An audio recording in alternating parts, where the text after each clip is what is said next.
Good day.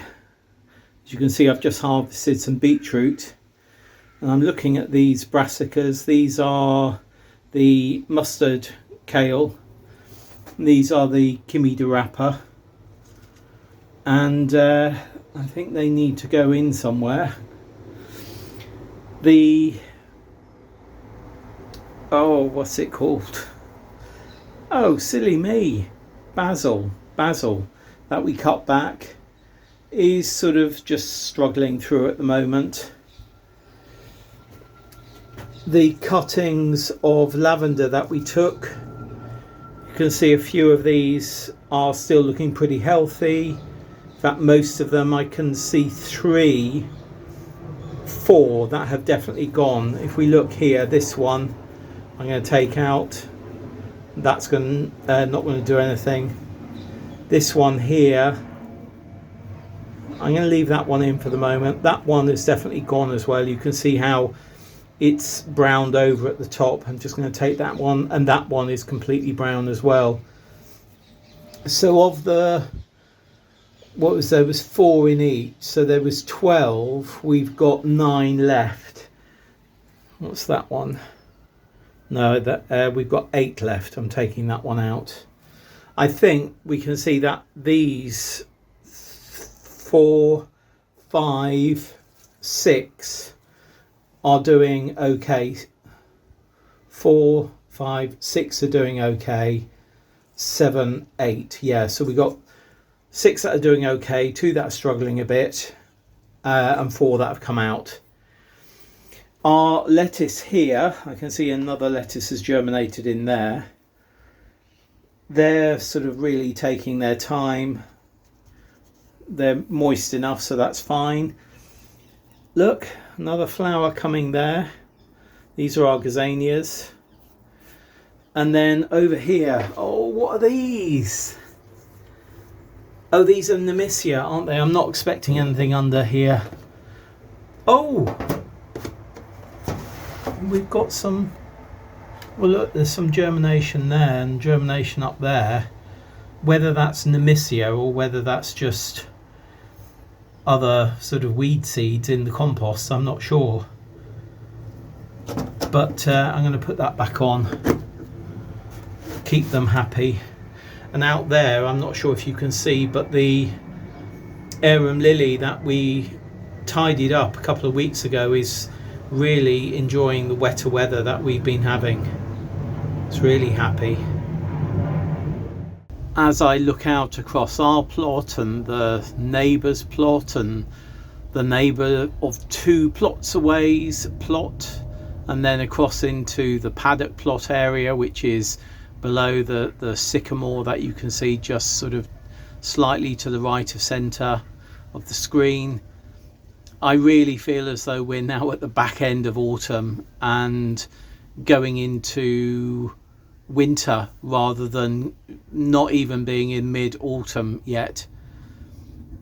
It really does feel like that, and the site as a whole, it feels as though many people are already saying goodbye to the plots for the winter. You know, it really does, which is unusual at the beginning of October. We have had so much rain. I was talking about having had so much rain whilst we were in Wales last week. We've had further rain on Tuesday. That was yesterday. The afternoon, it just rained and rained. Not that heavy, but it was constant. A few bouts of heavy rain, but pretty constant. And then this afternoon, we've had quite a bit of rain as well. And everything is wet on the plots. The grass is all wet. Every plant is wet. The netting is all wet. Yeah, but you know, we're in autumn and we need to expect that. I don't know where September went. I really don't. And I know I've said this so many times before, but September really seemed to fly by. We seemed to get into the beginning of September and then it was like the beginning of October. September felt like a week rather than a fortnight. Sometimes I've said before that months have really flown by, but they've felt like 2 or 3 weeks. September felt as though it was only about a week long. Though of course much was done, particularly at my desk. It was a very, very heavy desk month, and I think October's going to be. And I'm struggling to find my mojo to get down here and do stuff. There is stuff that needs to be done, but I'm really fighting the weather and my own get up and go to come down and do it, if you see what I mean. But I'll get there. I need to come down and water the poly in the greenhouse, of course, because I've got things in there. Just lettuce and endive in the poly. You've just seen what we've got in the greenhouse. I've emptied out all of our trays. I think it's now time to do the tray swap out of trays with no holes for trays with holes in them. I'll look forward at the weather forecast, but I think it's sensible to do that. You know, better I'm down here and I need to water than plants are sitting in pots in water and their roots are waterlogged and possibly even, you know, being drowned.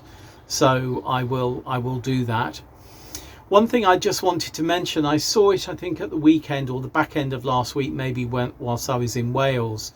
I saw an Alan Titchmarsh, yes, that's right, isn't it, piece in Homes and Garden or something like that, and he was talking about compost and how really that the peat-free compost that we get, they're not that suitable for seedlings and things like that, because there's quite a few of them that deter seedlings and deter germination.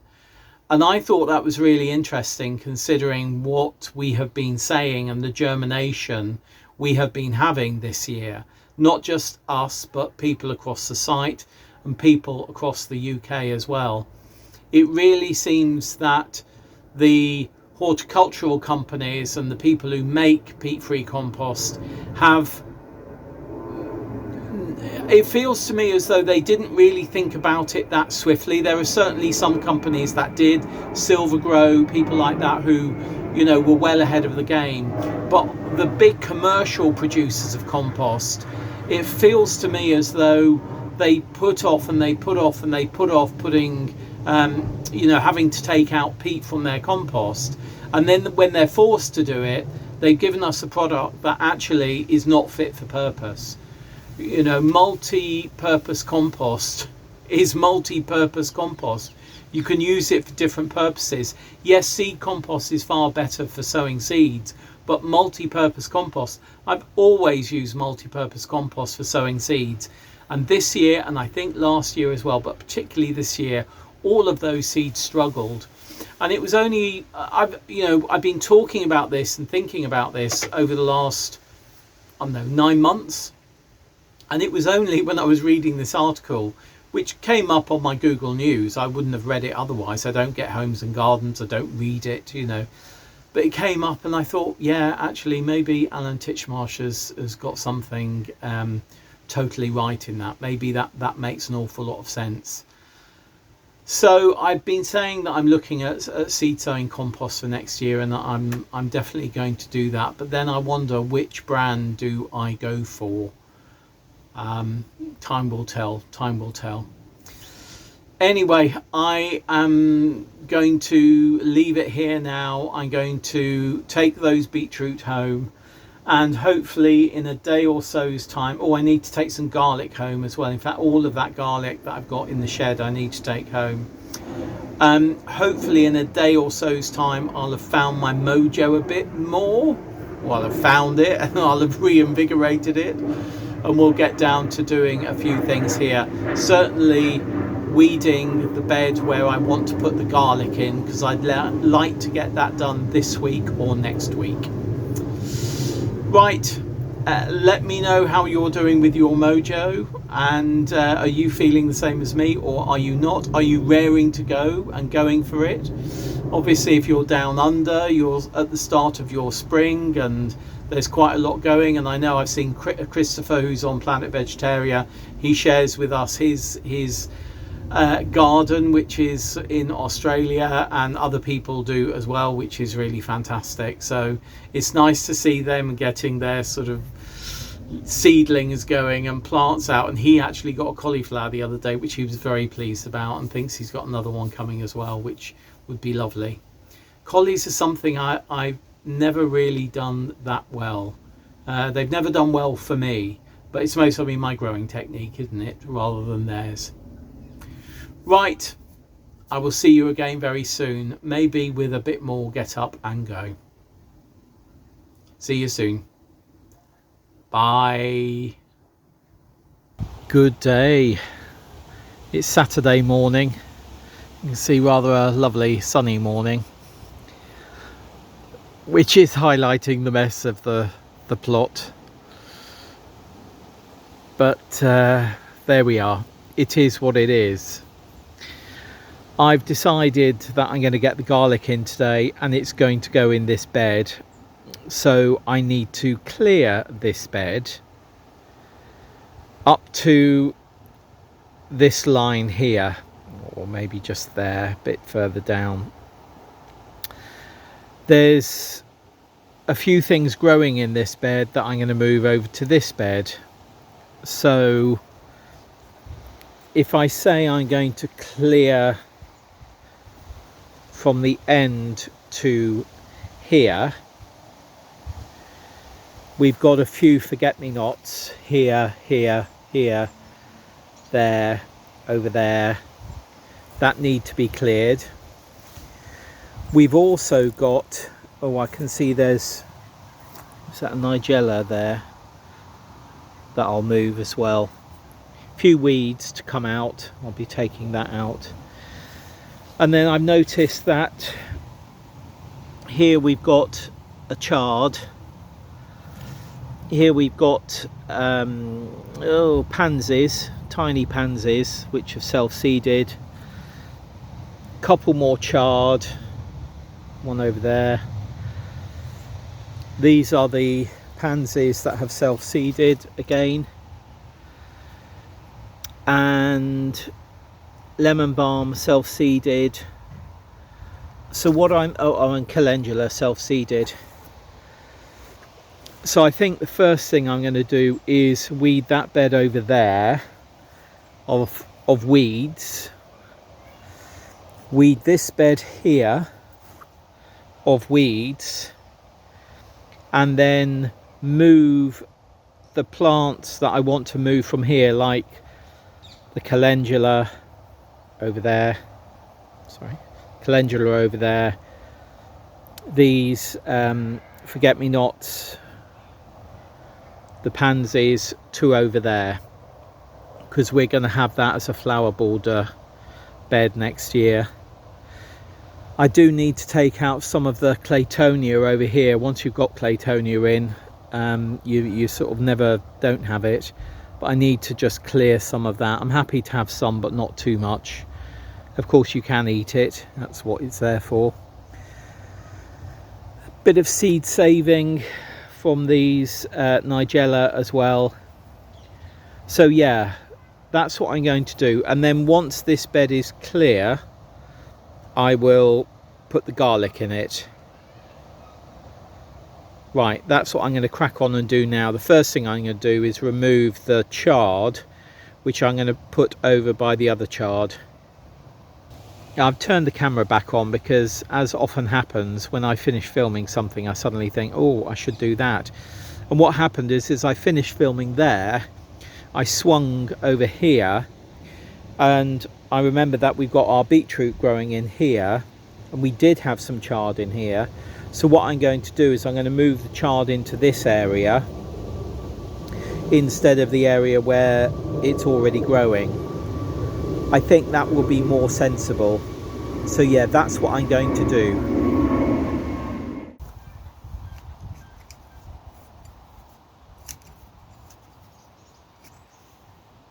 I'm sort of taking it out, hopefully as a little plug. I'm not sure that will survive as a plug, but is that a... No, that's a thingy.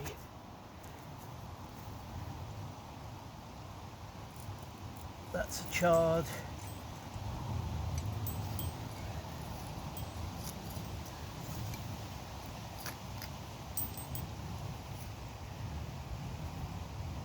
That's calendula. What are you doing, Paul?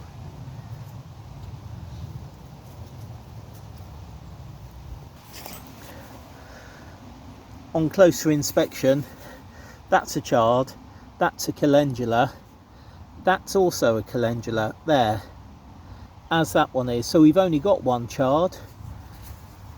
So the calendulas are going to go into the bed over here. They do look similar at this stage, but this has definitely got more of a calendula leaf. That's what it's got. It's got more of a calendula leaf than a chard leaf. Don't know how to explain that. From a distance it looked as though it was chard. Close up, it's definitely calendula.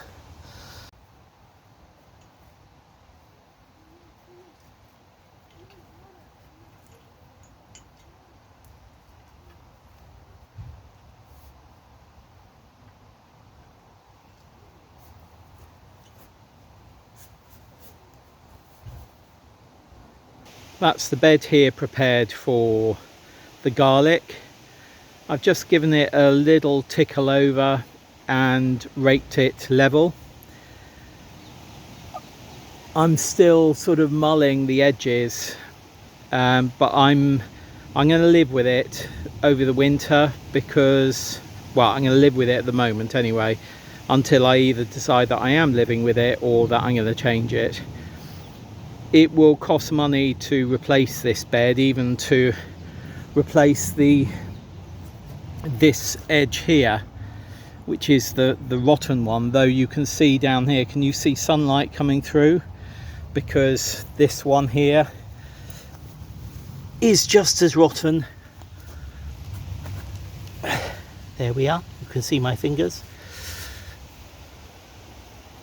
If I find suitable wood in a skip, I'll think about replacing it, but at the moment I'm pushing my OCD to the back of my mind, or trying to, and just get on with growing and trying to weed, really, I think, this bed over the coming months.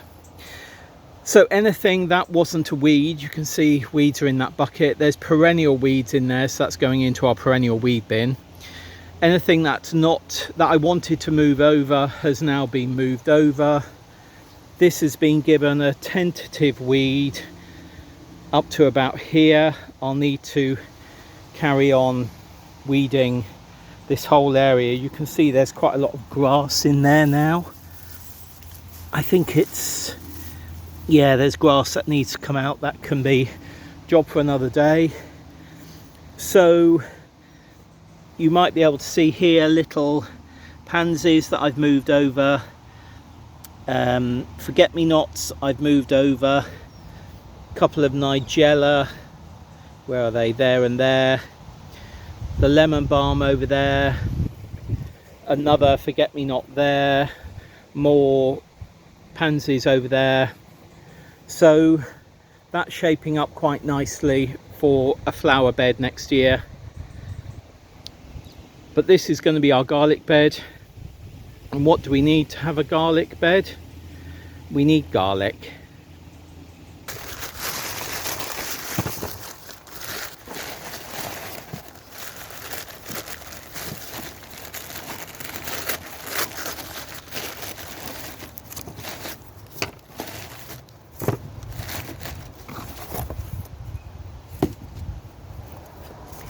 These look pretty nice.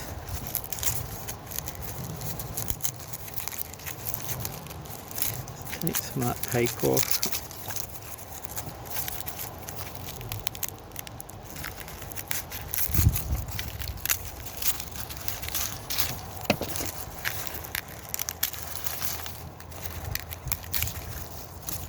It smells good.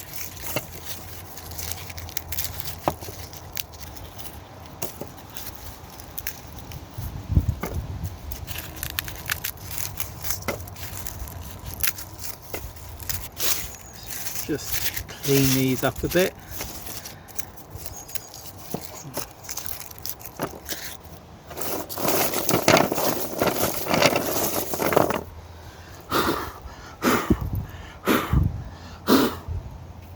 I've just done a rough count. I think there's about 20% larger, 30% sort of middle size, and then 30% small. So yeah, about 60-70 cloves in total, I think. These are all going in, and then I'll get as many of these in as possible, but I will keep them in separate rows so that we know that we've got small rows, medium rows, and large rows, or at least definitely small rows. Right, off to lay these out. I was sitting in the poly, so I thought I'd show you what I saw from here, because it makes it quite clear that there's one row of large garlic cloves on the left, then 2 rows of medium garlic cloves, then 2 rows, almost 2 full rows of, I think about 2 full rows of small garlic, and particularly small on the right hand side. You can hardly see it. Let's just go outside and I can show you the difference between the big and the small. Right, maybe that's a bit clearer. You can see there's a tiny one down here, and these are much larger. If I just come in on the small one, you can see it there in the middle of the screen, well, middle of the screen now. And then if we come over here, you can see that these over here are sort of quite a bit larger. These are, I mean, these are big. This one over here is just sort of like a thumbnail. But what I'm going to do now is these are going to go in slightly deeper than I normally do them. I think I'm going to put them so that they're tips. So that's the growing tip there. That's the base where it broke off from the garlic bulb.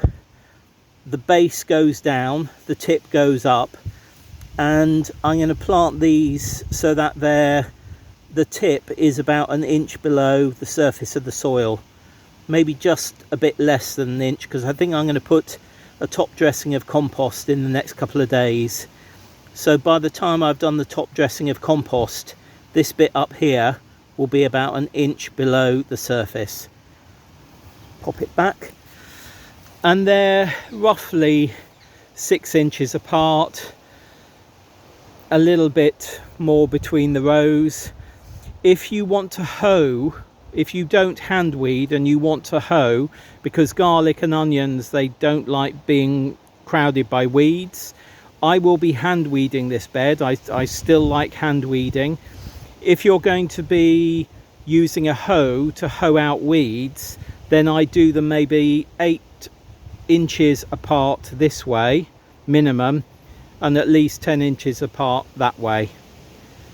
But yeah, I'm going to be hand weeding, so I'm cramming more in by doing the weeding by hand.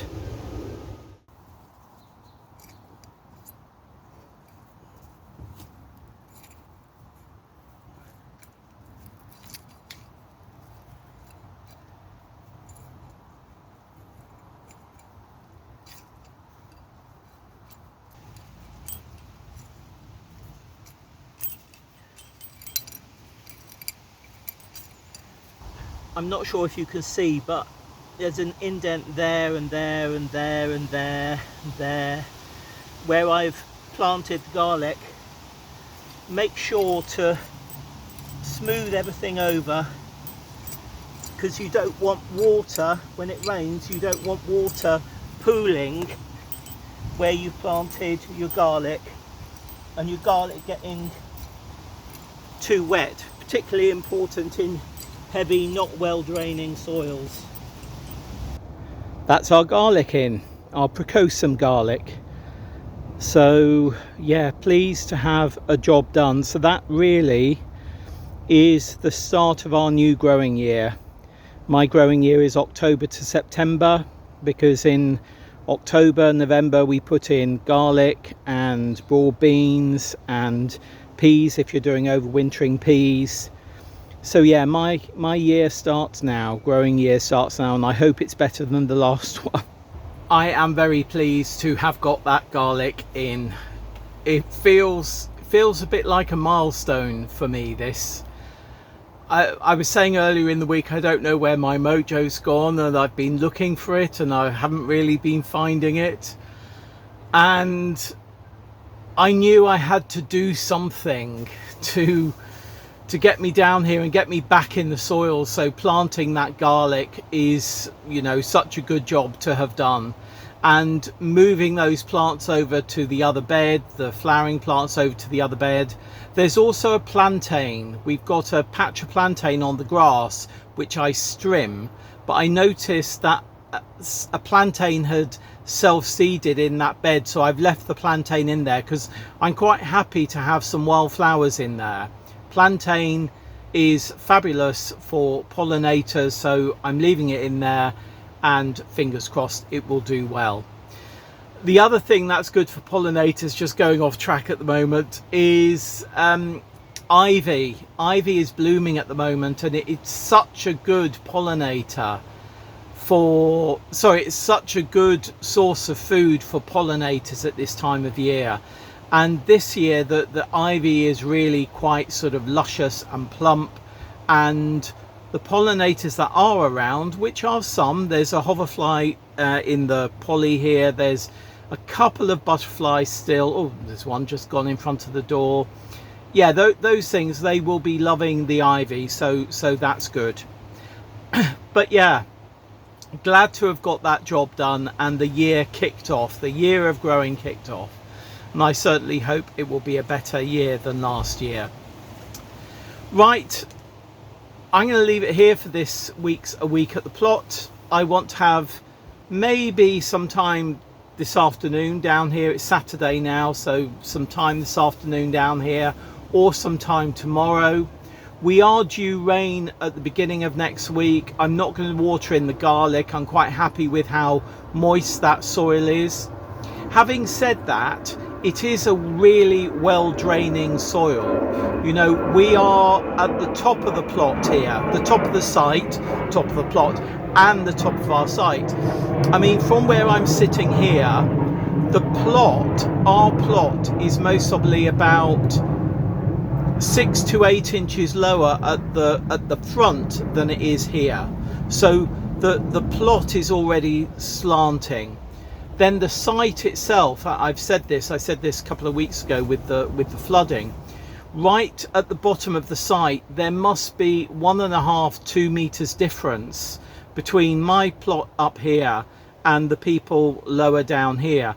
And lower down here, if the soil hasn't been maintained, it can be quite claggy. So if you're going to be planting your garlic and you've got quite claggy soil, maybe do it a little bit shallower than I have done it, maybe just 1/2 inch. Garlic and onions, they love well draining soil, and that's another reason why we weed, because if we don't weed, the roots of the weeds, they obviously retain moisture, and that moisture is retained in the soil. So if you have lots of rain and you've got lots of weeds in your garlic or onion bed, that soil is generally going to be much wetter than garlic or onions may like. If we have a very dry winter, then I might have to think at some point, do I water them or not? And of course, as we get into spring, if we have a dry spring, I'll be thinking about that again then. Though I think we're going to have a little bit drier than last year, but I think we're going to have plenty of water plenty of rain over the winter to keep these going. So I don't think I'll be worrying about them too much. However, what I am going to do now is I'm going to water in the plants that I've moved from this bed in the middle to the flower bed, because they do need to be watered in. And I've got my trusty watering can here, and I'm going to water the poly first because it needs watering, and then I'm going to do that bed over there. So I'm going to leave it. That sounds like an A380 going over. We saw, when we were on a walk yesterday, we saw one taking off, and they just look and feel so heavy. They really do, and the sound of them is quite it's quite majestic and quite throbbing and quite dull at the same time. So yeah, I think that was an A380. I have to look at the takeoff things, because that most probably took off about two maybe three minutes ago. Yeah, something like that. Anyway, I'm waffling on time. I'm waffling on to other things. Right, I am going to leave it here. If you're getting your garlic in through October, that's great. If you're thinking about getting your garlic in and you haven't bought it yet, then do go out and look for it, because online I think they're beginning to some of them are beginning to be out of stock. You'll most probably be able to get garlic in the in the what you call them, in the bargains, home bargains and that type of shop at the moment.